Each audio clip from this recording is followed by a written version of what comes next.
Okay, so one more time, finding yourself in a comfortable seated position and just closing the eyes and finding the breath, getting focused, centered, connecting with the inhale, releasing on the exhale.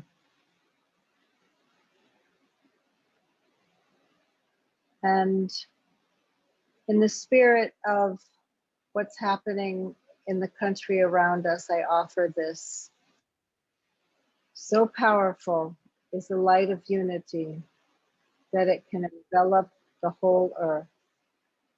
So powerful is the light of unity that it can envelop the whole earth. So powerful is the light of unity that it can envelop the whole earth. Returning to the breath, gently blinking the eyes open. And I turn it over to you, Dave. Thank you, Melinda, and thank everyone for joining this call. And we're really excited that you all made it. Um, I'm David Ragland. I'm one of the co-EDs along with Melinda of the Truth Telling Project. And we started the Radical Truth Teller.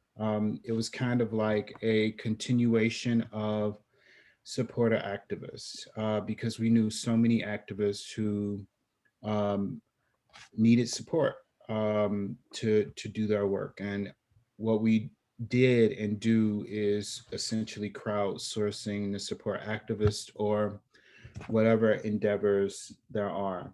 But then, in particular, because of this particular political moment, this moment that um, we sorely need people to tell the truth, and that there's so much risk to those who do tell the truth. We started this spotlight for activists who are telling the truth and telling the truth unapologetically.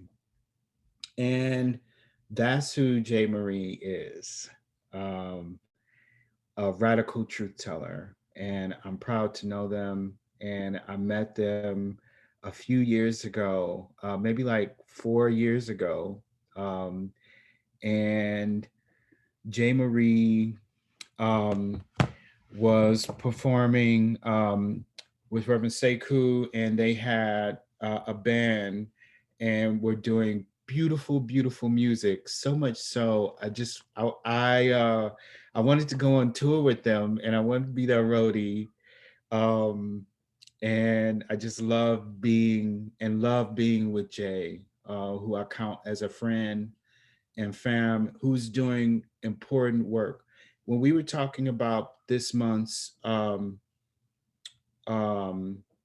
this month's award, um, we usually like vote on it, and so one of the people who was voting, and I'll say is Mama Cat. Many people know Mama Cat. She's on the board, and this is what she said. She said, "The work that J. Marie does is saving lives," and it was like, yeah, of course, right? And so with that, we said we knew we wanted to hear Jay Marie. And so let me say this: while Jay is talking, I want everybody to donate, Venmo, the organizations they're talking about. But before we get started, I want to call in. Well, I want to first encourage people to write in the chat the indigenous land, the original peoples for which whose land they're on right now. I'm on Ramapo Lenape. And write that in the chat, and also change and add pronouns on your. You can just slide your cursor over your name and make sure to add your pronouns. And I've lit a candle.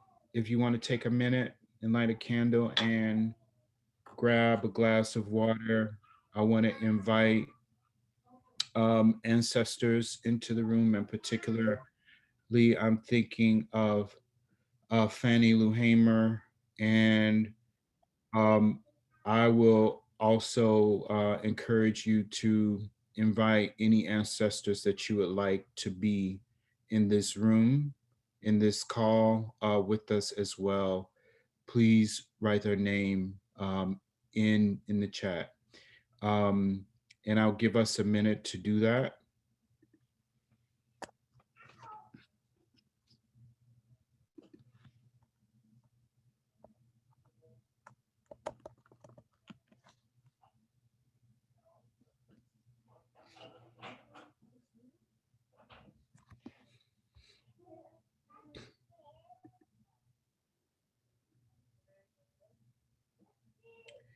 And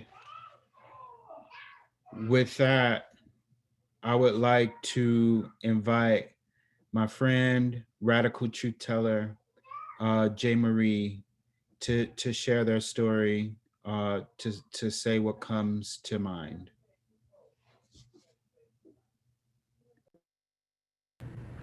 Hey y'all, what's going on? Oh my goodness, look at my little family. What's up, everybody? It's such an honor and pleasure to be here with y'all today. I mean, Dave, you did such a grandiose job there setting it up. I really appreciate it. And Mama Cat's words, like, if Mama Cat says it, it's real. It's true. You know what I mean? So, for those who don't know, Mama Cat is a really incredible chef who basically cooks weekly for like folks who are unhoused, but also basically at a moment's notice, if you ask her to cook something, she will cook something for a group, for an event. She got your back. I don't know how she does it. She's a magician, but resource her. Let her know you are backing her up wherever you find her in the world. So just really honored. Speaking of Mama Cat, she's working on raising up a house for women in St. Louis, all inclusive. So trans women, cis women, everybody who just kind of needs that extra care. She has created that space. So I know I'm excited to like dig in. And now that I'm back in town from my holiday travels, I know I'm looking forward to going to see that house because we gotta make space. So I think the main thing I just want to situate is not only the gratitude, but also like my journey to where I am right now. So really, really grateful that some of my family is here. My sister, my brother, you saw those little kids. I come alive when I see them, if you can't tell. Those are my nibblings. I think the ones that you saw are just 10 and 4. So just really grateful. I just was with them last week, was in California for a month or so. So my heart is very full still being with them. And I just wanted to say, yes, I do live in St. Louis now, though. My family is in Oakland. So just about my journey, just to start, right? Like I came from the Bay, where queerness and gender, there's so many expansive possibilities, right? It's very open. It's very kind of, people think of it as the Mecca, the utopia of all these different places where you can be your biggest self, parties and events and organizations, right? And now I live in St. Louis, where that is not the case with gender, queerness, like all of that. That's not in abundance per se. At the top of the headline on the theaters down the street, it's you're not really seeing that. So I just want to situate that because even though I don't feel the desire to live in Oakland, it's been a really tough shift in a way, right? Because I came of age there, so I don't really know any different, right? I've traveled, I was performing with Reverend Sekou, as David mentioned, but you grow up in a place, you think that's how it is everywhere, right? And of course, we encourage people to travel and get out and leave so you can really understand the world. And I am definitely working on understanding the world from a St. Louis perspective nowadays. But so shout out to anybody who has spent time here, who has been shaped or grown by their time here and or in the Midwest in general. But we all know St. Louis is a very special and specific place.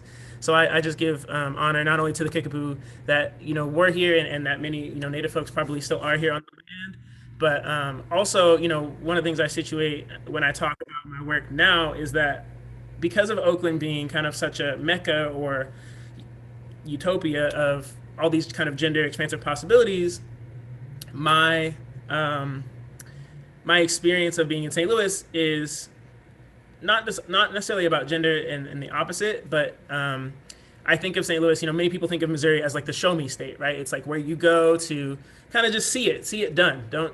People aren't really about that talk here, right? They're really about seeing it and making it happen. And that's something I have a lot of respect for folks who come from here. And I definitely think that that's influenced my organizing and my ability to follow through on something I say I believe in, right? So I'm happy to share today a little bit about what I've been working on. I think what's probably going to be easiest is just for me to share some of the websites, more so than like a slideshow or anything, because that way you can kind of look it up later. I don't have to set anything out or anything. But yeah, some things I want to just shout out are, I do a lot of work around sex work decriminalization, which I'll speak to kind of how all this work is connected, but sex work decrim is something I'm working on right now.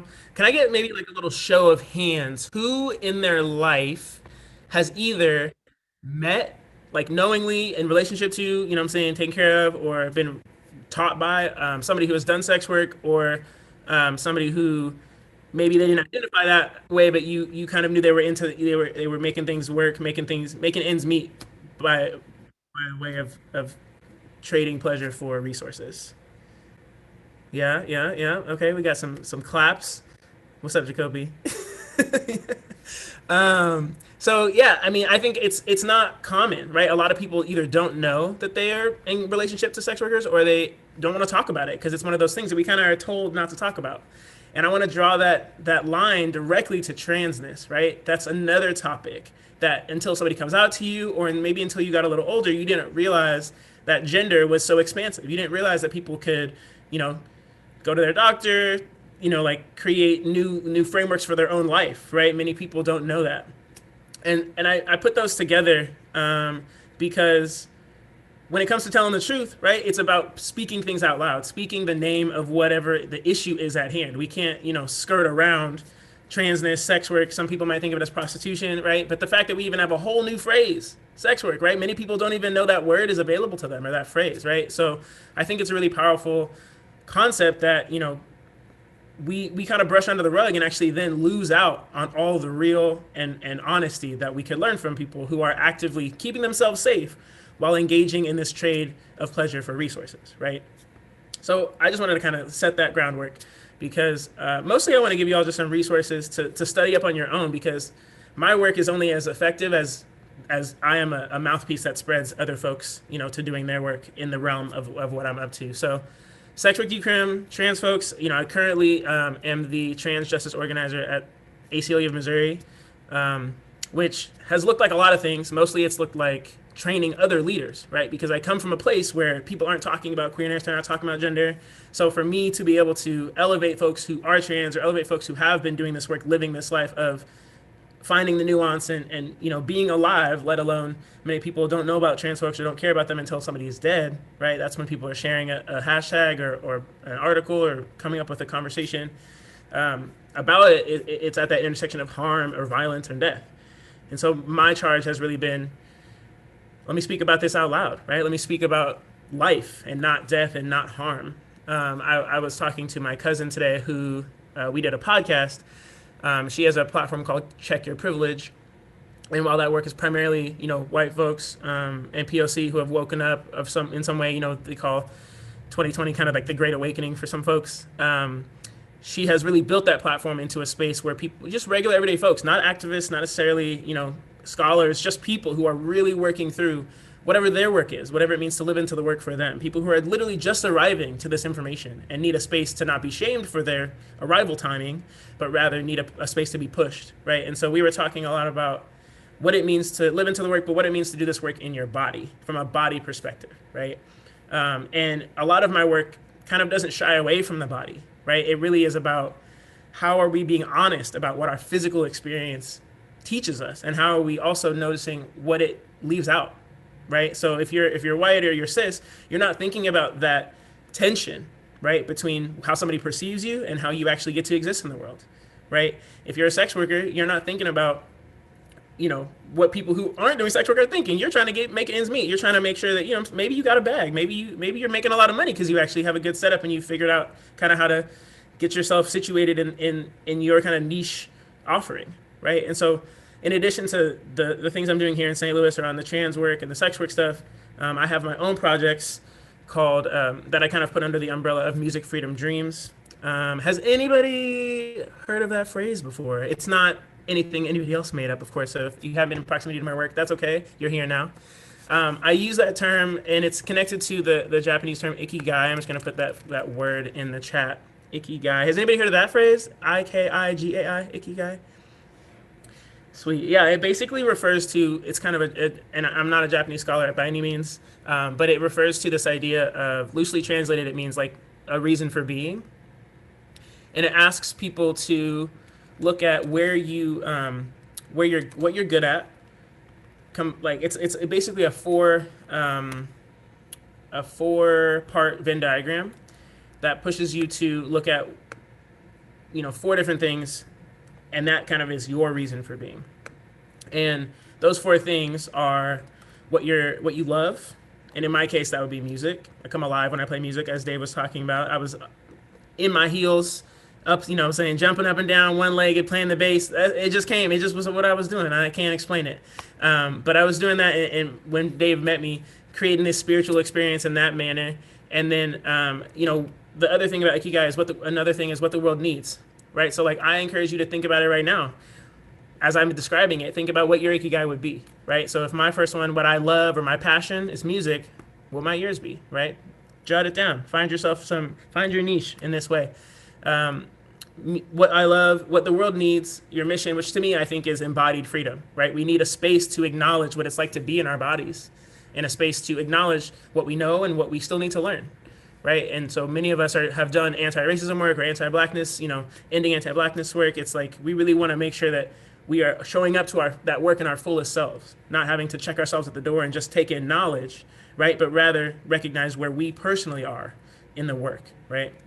Embodied freedom, I think, is what the world needs. What I'm good at, or my vocation, is basically dreaming. Every job that I've ever had has been a pilot program, which is like, it feels kind of like a curse, because I kind of want to work somewhere where somebody already had the idea first, like where I'm not creating it by myself. But it's a blessing too, because I'm very picky. I don't often like to work on things that are already in existence. So what the world needs, I think, is more dreaming, right? Or what I'm good at is more dreaming. And then what you can get paid for. So I'm actually a teacher by training. I went to grad school. I got a teaching degree, and I taught elementary school, kindergarten, middle school.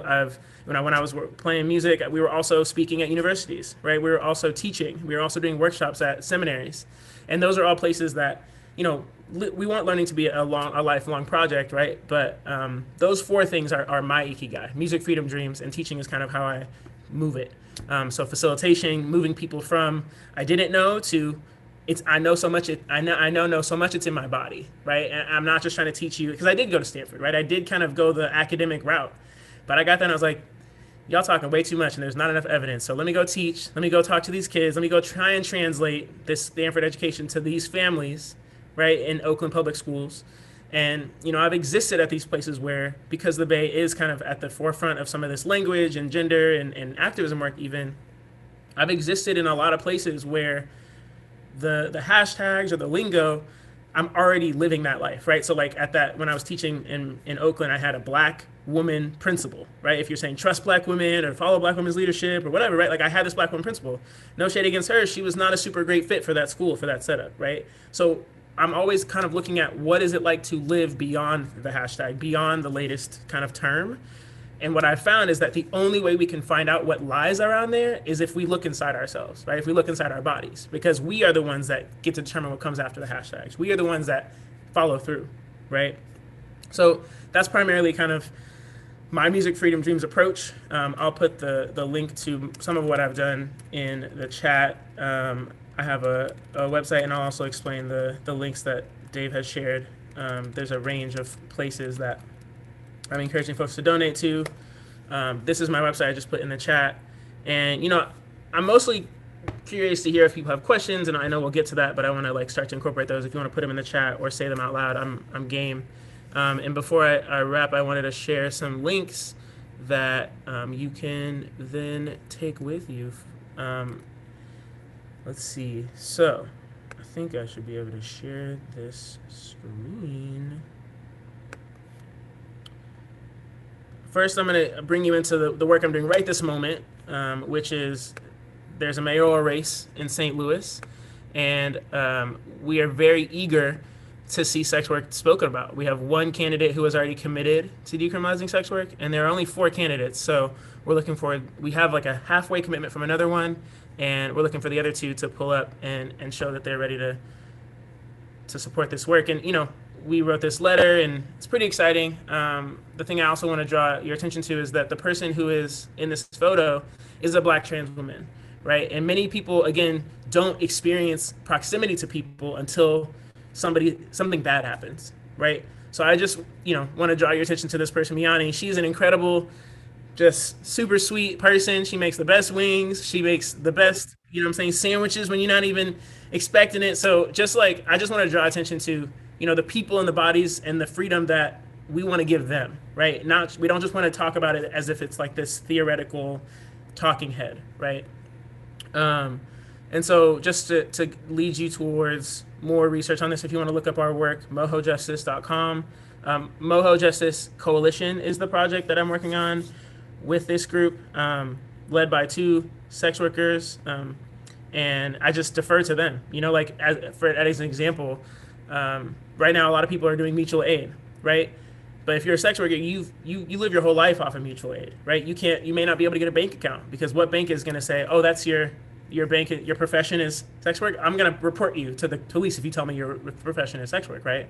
So bank accounts, homes, housing, healthcare, may not be able to get healthcare, right? If your primary way of gathering money and resources is sex work. I want to show you the report that we wrote last year. I think it's beautiful. And even the experience of this report, right, is a pleasure-filled one, right? We don't want it to just be that you have to know someone or otherwise you can't kind of get it right. We want to know that you are learning and that you are also experiencing pleasure in this time, right? Because that's what makes you want to keep going. That's what makes you want to learn and struggle through something even when it's uncomfortable, right? If it's beautiful, it makes you feel good, even though we know discomfort is also necessary. So please take a look at this, mohojustice.com. It has criminalization patterns in the state.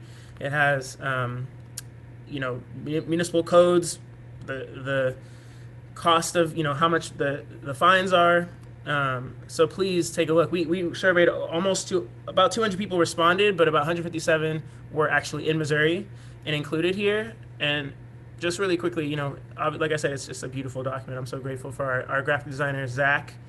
And these are basically the 3 things we ask people to take away from it. That sex workers in Missouri are professionals who are financially sustained by their work and choose it with full agency, right? And we know that isn't necessarily every single worker, right? But we wanted to encourage people to recognize that this is work, right? It's work to tend to someone's pleasure needs or to meet their needs in ways that you can't just yell from the rooftops, right? Also, that sex workers experience, adverse access to healthcare, and that because, St. Louis police are a whole nother call, a whole nother conversation. But because of the outdated laws and because of the criminalization, people aren't able to get their needs met, and police are constantly harassing folks. And I would love to get a couple people who can read a couple quotes, because I think that's something that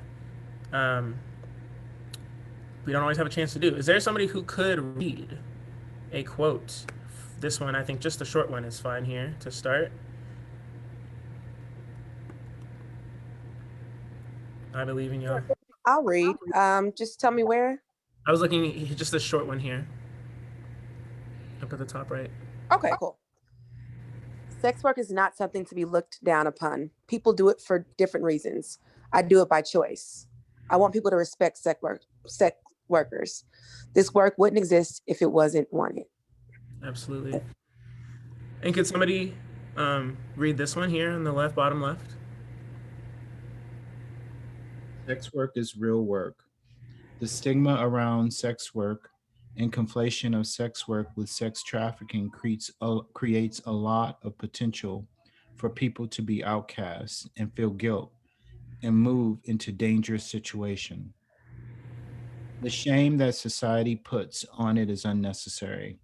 You're always reacting to other people's views on it even if it's not enjoyable, you still feel like an essential worker, like you're helping people who don't have other outlets for that energy in those connections. Sometimes it really is like counseling, and that can feel rewarding afterwards. Other people project their shame onto you, and you don't feel seen with the current state of sex work. Yeah. Thank you. And I'm going to read a portion of this far one over here on the far right. This is actually, they were all anonymous, and I happen to know the person who submitted this particular quote. She's an incredible leader in community, but I'm going to read this one. Sex work is multifaceted. From entertainment to education and individual care, sex workers provide more than just sexual services for their patrons and fans. Sex workers need visibility and impunity to shift cultural misunderstanding around their work and to literally keep the world turning. Sex workers are healers. Their communities and stories are crucial. The injustices of white supremacy and heterosexual patriarchy are also reflected in sex work as a whole. Black, trans, and feminine bodies with explicit histories of sexual fetishization are often working in realms of sex work where they do not have control over the terms and conditions of their very livelihood. Workers need to be able to represent their own needs and interests. And I bring that to us because there's so much that we can learn, and most people don't hear those quotes. Most people aren't going to hear from someone telling you that directly, right? So I really encourage you all to go back and look at this this document, mohojustice.com. I'm going to put it in the chat. It was such an incredible opportunity to give voice to these folks' words. And I really hope that you take the time to go back and look at it and read it. There's other recommendations that we encourage folks to take charge at, around what you could do in your city, what you can join us here in pushing on in Missouri. And then I also want to bring to light another project that I actually don't have too much visual content about, except for the Instagram. So I guess I'll pull that up as well before I wrap. But has anybody heard of bike touring or bike camping? Or has anybody done that before? Adventure camping, adventure touring. Anybody have a bicycle in the building? Okay. I love to see it. Beautiful. Well, so for those who aren't familiar with it, adventure touring is basically something where you get on your bike and you go and bike for maybe hundreds of miles, depending on your steez, what you're trying to do. But you camp or you hike and you kind of do all of that with your bike across a distance. And so a bicycle, yeah. Shout out to whoever got a motorcycle in the building. I see you. I used to have a motorcycle. My boo won't, she's not trying to hear that if I wanted another one, she'd be like, I don't know. But I'm a two-wheel enthusiast, you know what I'm saying? So I got love for all the wheels. And my mom, who just turned her video on, is the reason that I bike. So thank you for being here, Mother. When the world was open, she would bike 10, 12 miles to work every day to and from, right?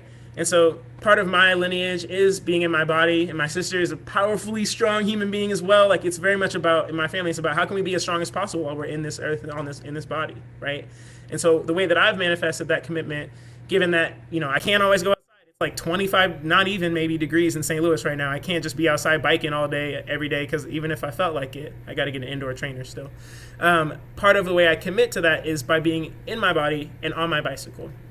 And I knew that would be an incredible way for me to bring other people with me, because I actually did a ride in 2015 with a similar setup where we actually went from Atlanta to South Carolina on bicycle. That was about 240 miles, I believe. And that was an incredible trip. It was actually kind of the opposite direction of the Underground Railroad, right? We think about folks leaving the South and coming up north, but it was a powerful experience to go back down south, to retrace their steps, to bike on those roads and consider that people were walking these and hiding behind trees, right? So it was a powerful experience I was a part of in 2015.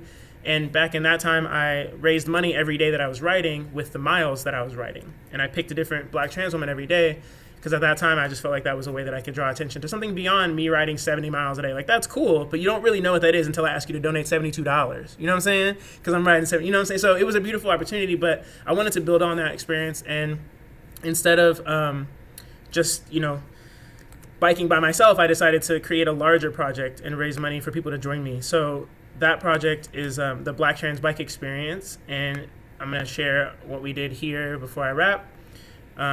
We launched it. As you can see, my mom was on the team of planners. We had a logo, we had a trailer, and we had a team of folks who were helping us pull this off. We did a fundraiser here in St. Louis, and it was really an incredible trip. We activated over 100 people over the course of the week. We had, this writer was sold a bike that didn't fit them in their home state of New York, right? And they had to, actually, this is them in the bicycle store getting a rental because they basically they were not granted the ability to feel safe and to feel powerful on their bicycle, right? So we had to literally, during the week, manifest a new bicycle for them so that they would not, be uncomfortable because they went on, I'll just say here, they were biking. This is our second night, I believe, and I don't know if it's going to show here. Yeah. So this is about halfway through the first day. They were really unhappy because they didn't fit on their bicycle. And as you can see, we kind of documented the ride.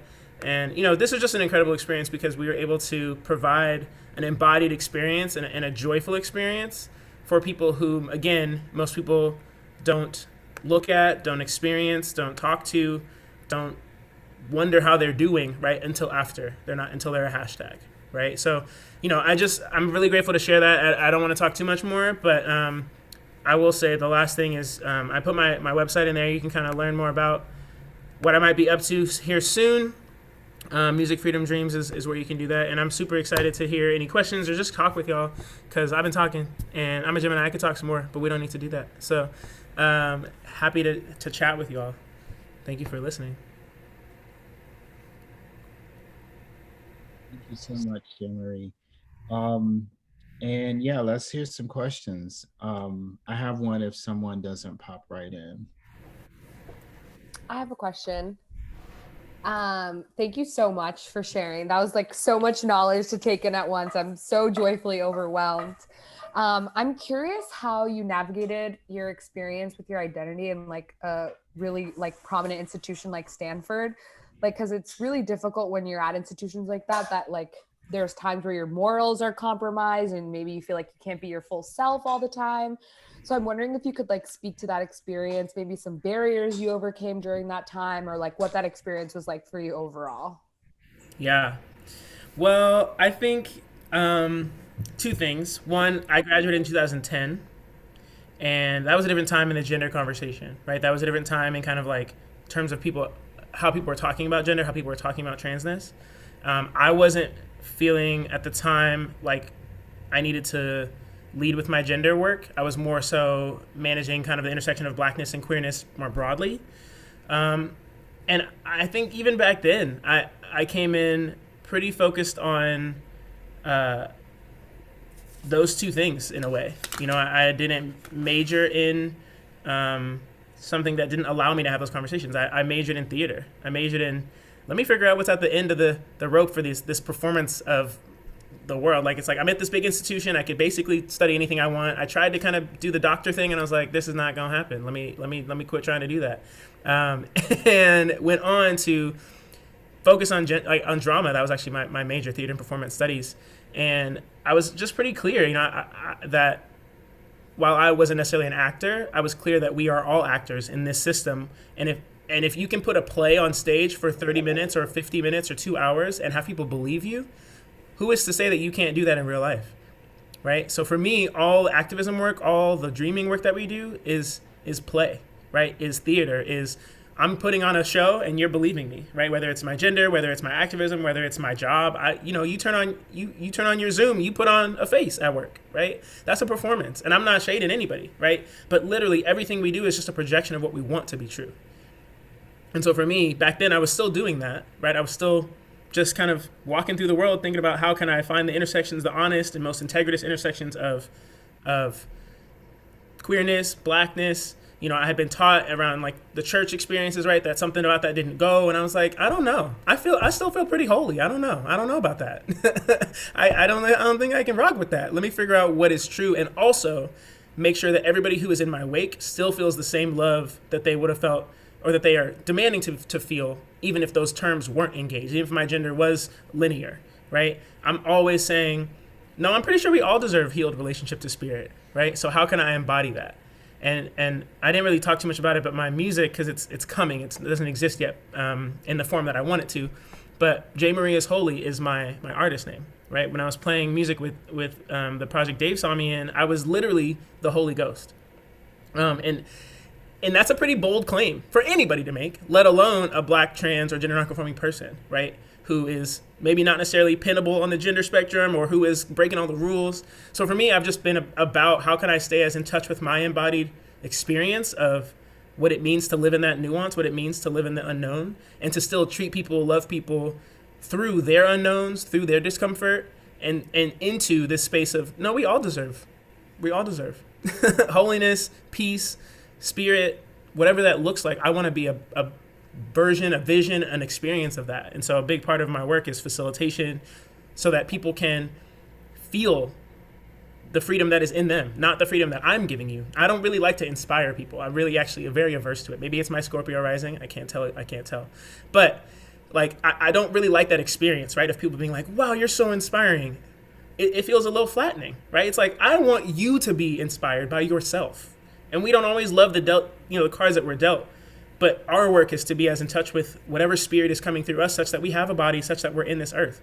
We're on this earth doing whatever we're doing. So that's my long answer for the Stanford question, but more broadly, hopefully it spoke to you. Thank you. And I've seen Rev Sekou play, and he is amazing. So I appreciate everything you just said. Thank you. Yeah. I have a question. Marie. Oh, go ahead. I'm sorry. Maybe we can get both. Please I'll go. combine. All right, thank you. Hi, Jay. Hi. I'm really happy to hear you speak. So I've seen your work from afar. I wanted to know, had anyone, as far as you know, recently done a collective, collaborative history or report, such as you were able to help pull together? And do you feel like the sex workers that you were in contact with, the people who do this day in, day out, were inspired to be proactive for themselves? I'm sure that's, a component of how they operate, how they have to make themselves available. But I wanted to ask about that. Yeah, thank you for that question, Mother. This is my mom, y'all. She's the biker in the family. Literally everybody in our family bikes because of her. So, you know what I'm saying? That matriarch got it on lock. So yes, please celebrate her. I miss my family a lot, but thank you for that question.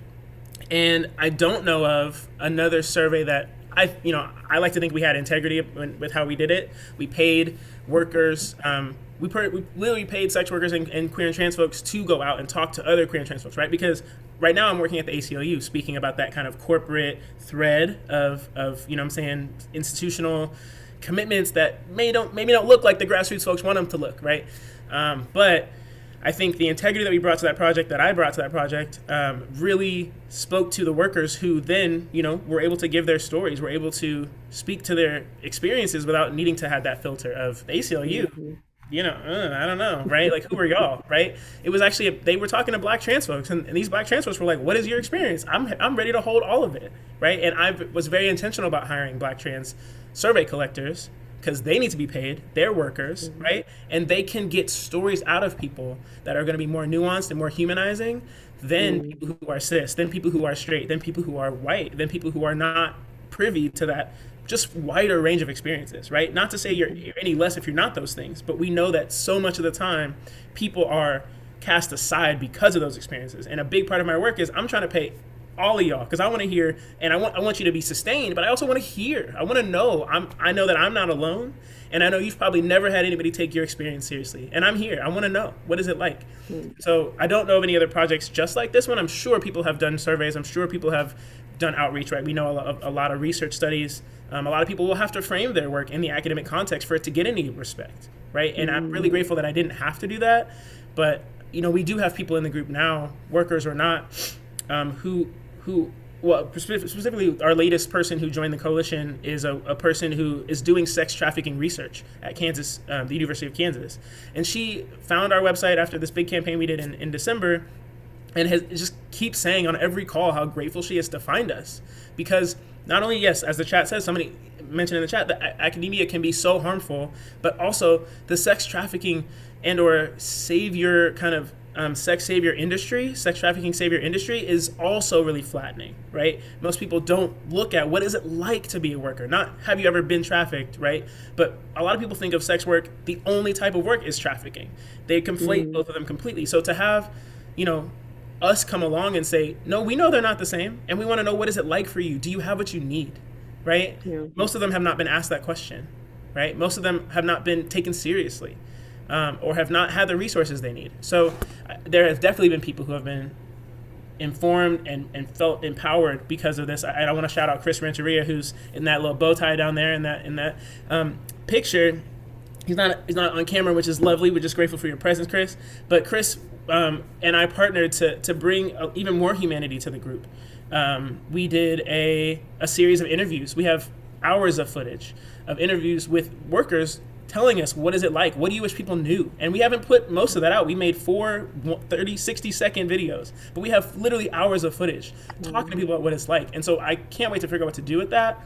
But, you know, because that doesn't necessarily directly further the lineage that all workers need saving or rescuing, right?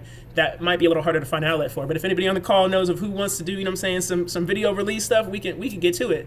But yeah, there have definitely been workers. You know, I got a text today from the person who I showed earlier.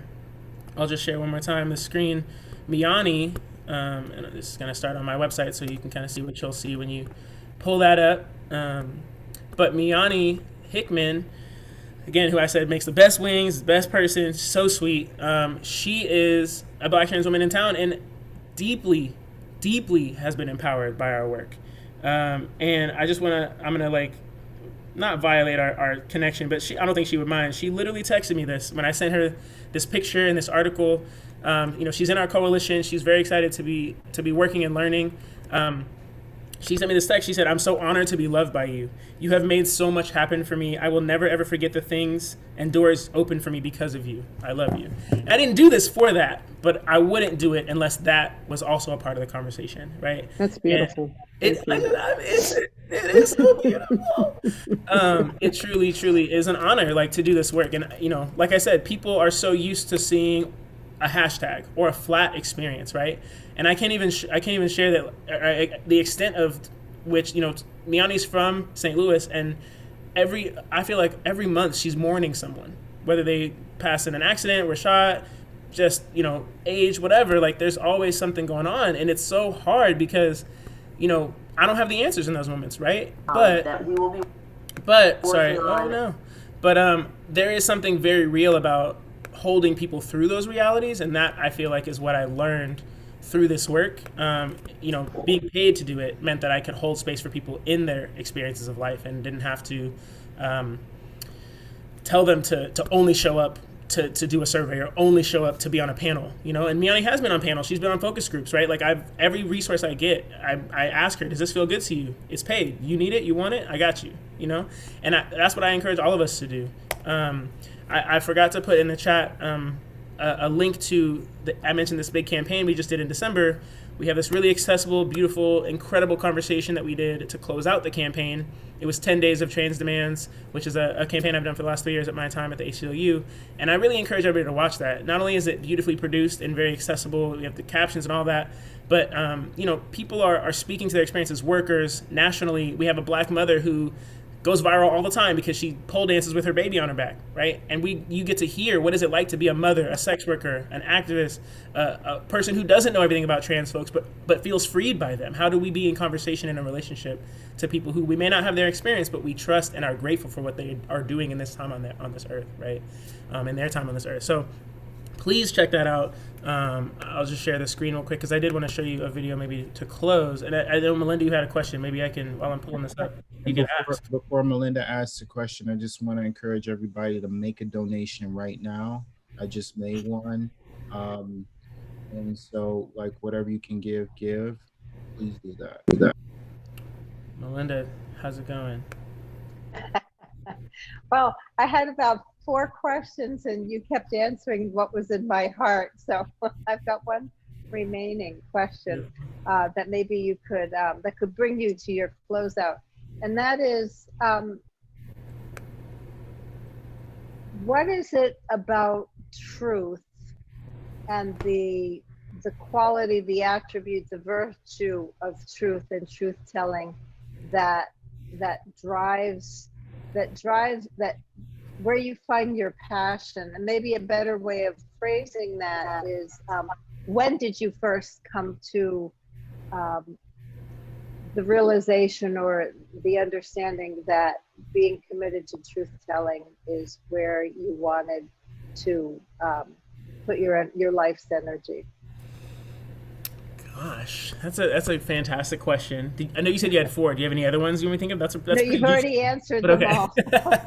That's a pretty juicy one. You know, it's so wild because one of the things that I think I pride myself on the most is actually not having to, and this is not everybody's story, not everybody can do this, but not needing or even wanting to shed my past.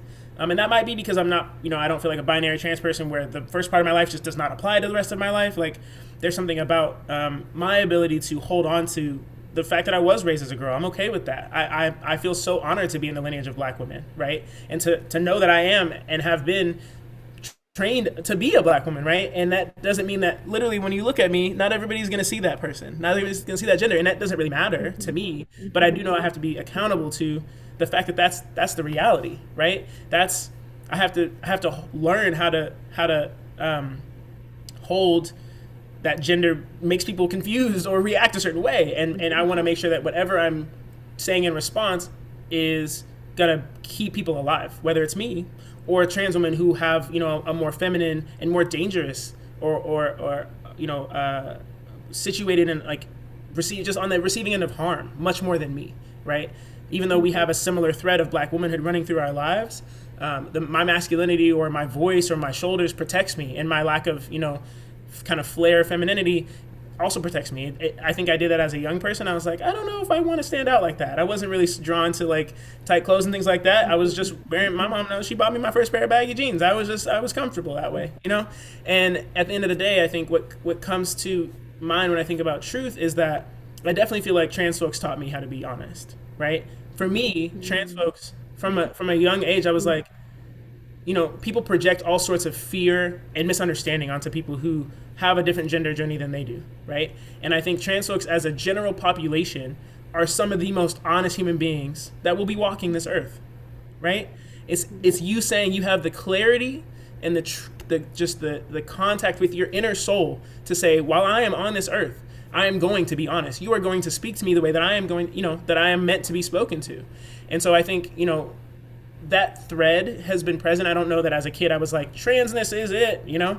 But when I was saying I don't find an issue with kind of having to relegate or wipe away my past, that is because I actually feel like there is some truth to the religion and the church energy that I was kind of brought up in. I do think that as much as, you know, the church and Christianity specifically has to give us, like, some of it can be really harmful, right? But I definitely think that my parents, my family, we're always trying to be in right relationship. I don't think it was a cover for anything. And I feel that is where I learned what it means to be honest, right? I come from a lineage of teachers, of mothers, of caregivers who at every turn were being the most honest they could be. I don't feel like I grew up being lied to. I don't feel like I grew up being deceived, you know? And so I think as much as I may not be following the particular tradition that I was raised in, I see no reason to not be as honest as possible, right? Whatever the spiritual path is that I'm called to. And so for me, I think I come from a lineage of honest people who were doing their best. And I also, you know, just the combination of transness and the combination of being as honest as possible in your time here on this earth is where I got that from, and on an embodied level, right? It's like people reclaiming their years, their bodies, their joy, right? To say, I'm gonna have what I deserve, which is a birthright of joy. You know what I'm saying? What the world can't give me, didn't give me, it can't take away, right? World can't give me my joy. I have to give it to myself. I might be able to find it in rooms of other people who also are seeking it, right along with me, but it's ultimately my responsibility, and it is my birthright to have access to that joy, right? So I think that's the primary space that I move from, and obviously the reparations piece, the truth telling, the, you know, being honest about policing and all these other systems, right, falls right into that. But for me, it's very much about a spiritual path and an embodied commitment that we all have to being as honest as possible while we're here. Thanks so much. That's a really great answer. Awesome. I just thought it might be beautiful to end my conversation, at least my comments, with the video actually that Miani and I made as a part of that 10 days campaign I mentioned. But I know, Dave, you had a couple questions, and maybe I can wrap it into the closure here. I mean, one of my questions is really about like, how do you one of the things that I really see in the organizing work is like just the difficulty even in our organizing spaces around trans activism and trans Black folks in particular, and even non-binary folks. So I just want to, I didn't have a question, but I was on a organizing call with and I was hearing one of the elders speak. And one of the things they tried, it was like how do you address like when people are like, well, this is about Black liberation, you know what I mean? Black liberation, and what are you doing here?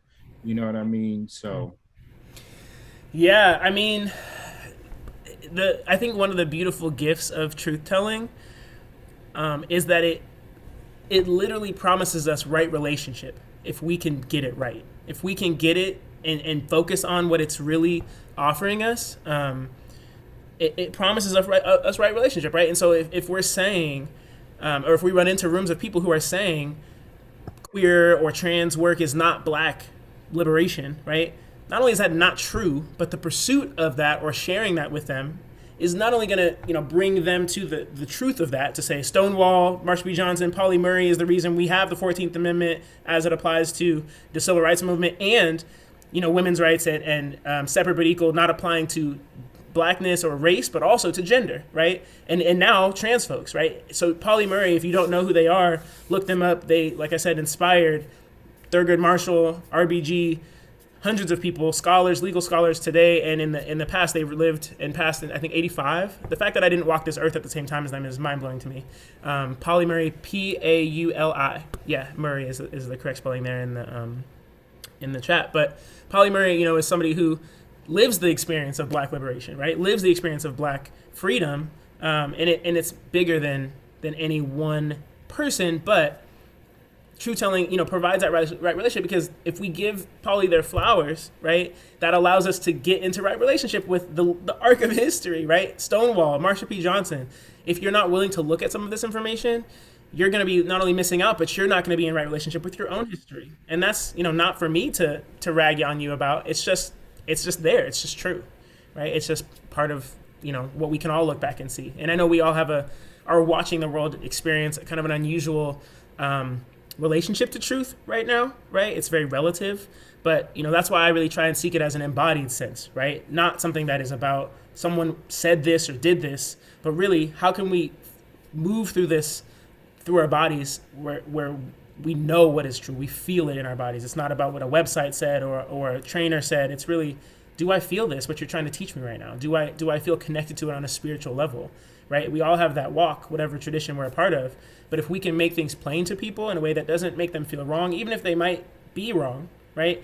That doesn't make them feel wrong as a spirit, container, right? What is possible with how far they can go if we're encouraging them to trust their body, to trust their experiences. So much more is possible, and hopefully they'll get out of my way at the end of the day too. That's what I'm trying to say. I know that we're wrapping up, and I wanted to either make space for one more question or play this Trans Day of Remembrance coincided videos, which is at the end of November. We released this video kind of leading up to the campaign that we just completed. And Miani, I'm speaking about her a lot, and I just thought it would be great to have her voice in the room since we're already kind of looking at it, talking about her. But I just wanted to make space for any other questions before I play it. Or requests or gratitude, anything folks want to share with me. I just want to thank you for spending your time with us, and I thank you for your work that you're doing, because you're doing the work. You're doing the work. Thank you. Yeah.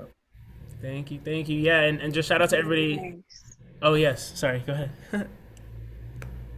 Just thank you for being here. No problem. No problem. Thanks for letting me yap on. I'm gonna let this video take us out. Can I just ask one little thing? And thank you for all of that. That was really beautiful. I'm a mom, and I'm loving your mom in this space and you. And I'm just wondering if you could talk or share. You know, a lot of times it's about the movement, right? It's about liberation. It's about all of this. And I do believe it begins at home, right? But it's like one of the toughest jobs, man. It's like a tough job. And it's so kudos to your mom, because you're just a beautiful person. And so I just wondered if you could both share what you're willing to share, right? Because you don't know me, you don't know any of us, around just learnings that some of us could get. I long to have a child that feels so grounded as your child, Ms. Hill. And so, so just wanting to hear about that. She's on mute, but let's see. Thank you. I'm happy to share. Thank you for asking that. I fully believe that our children are gifts to us. They have their own personalities. I'll just share something that I always remembered. Our son looked at our husband one day and said, "You're making me go to church." And my husband said, "No, I'm training you." And so, true to the scriptures, you train the child in the way you'd like them to go. But truthfully, from an early age, people would come and tell us, "She is special." We had one person who told us that she believed Jay was going to find the cure to cancer. So do know that your child's spirit is already inbred in them. You're channeling that to things that are positive and meaningful. And of course, those things may be positive and meaningful to you. And so when your child makes a choice to do something that's meaningful to them, you really do have to respect that. You have to help them understand what that means and direct them and help them find out, for themselves, just how to use that inbred power and gift from God. We really believe that.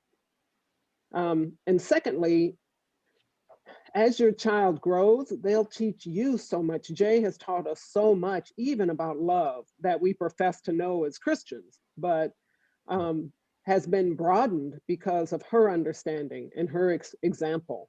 So we're really grateful that she's been able to teach us as much as she has by her actions and by her passion.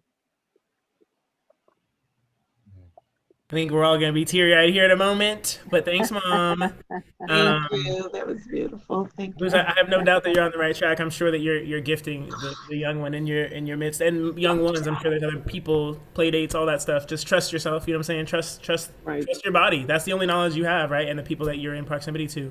I definitely can't wait to be a parent. It's a little more complicated, a little more costly the way that I'm about to make it happen. But I couldn't imagine, and this is just my story, but I couldn't imagine not being gifted this body and not, I hope that I can have them. I need to go do my checkups and stuff, but as far as I'm aware, I'm able to. And so I look forward to continuing the lineage because it's there, it's strong. And yeah, I mean, we don't always agree, right? Like, this is a very shiny, rosy cheeked situation, right? But like, we've pushed each other, right? Like, technically, according to what the gender kind of police and the world would say, was that like, my mom just misgendered me so many times, and how could you, right? And it's like, I think we all get the truth of this comment, right? If the people on the call who don't know me recognize that I have a particular pronoun that I use often, that doesn't mean that you didn't receive some truth just now. It might not have been the most accurate according to the life that I'm living right now, right? But it doesn't mean that I'm going to shed what is there. That's just my personal path, right? Because there's too much truth, love, and everything I want in the world in those statements to like confuse the new words that we figured out with the message that is being conveyed, right? And I think, I would be remiss not to shout out my other favorite mom in the room right now, Simone, who's not on video. She's probably handling her 4-year-old, who's probably dancing upside down, climbing on everything. But honestly, I look up to both my mom and my sister, my sister is such an incredible mom. Go look up, if you have an Instagram, go look up Simone So Strong. She's upside down, doing yoga, lifting hundreds of pounds. Like, she's just in the garage. It's a pandemic. She already had a home garage before. She was about that life. So I honestly, I just have so much respect and love for the women in my family and for and for the lineage that I come from. It just, you know, I would be remiss and I would be not telling the truth, right, if I didn't speak to where I come from and who I am inspired by. And it's not in the theme of motherhood or anything, but I am going to show this video of me, Auntie, because I do think it has a little nugget for us to end on. And yeah, thank you all. I'm excited. Hopefully you can hear this okay. Let this play. There is no way that transgender women should be killed for doing sex work. There's no way that anybody should be killed for doing sex work. We all should be able to do our sex work and live amongst everyone in peace. No one should be able to judge us or anything like that. Just be you, do you.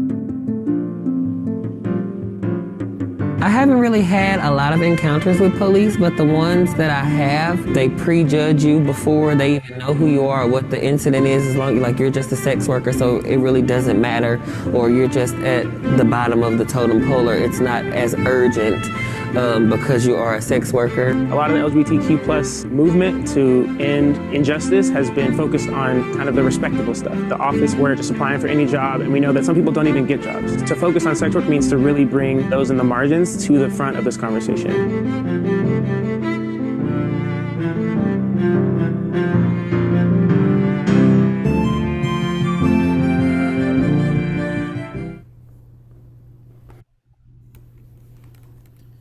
That's what I got, y'all.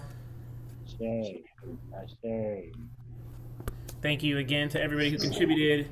My ACLU colleagues who jumped on. It's you know, the work is meaningful, you know. So I will be changing my my commitments will stay clear. I'll be doing Black trans work in some way or some facilitation work. If you need that, I'm available for that. But yeah, I'm just really excited to be on this call today and look forward to, maybe this is the beginning of a beautiful work or movement or truth-telling relationship with those of you on the call and your networks of care and resistance. I say. Yes, it's on like a pot of neck bones. Come on. Now you're making me hungry. I got to go cook myself some dinner. Thank you so much, Dave. Thank you so much, Dave Marie.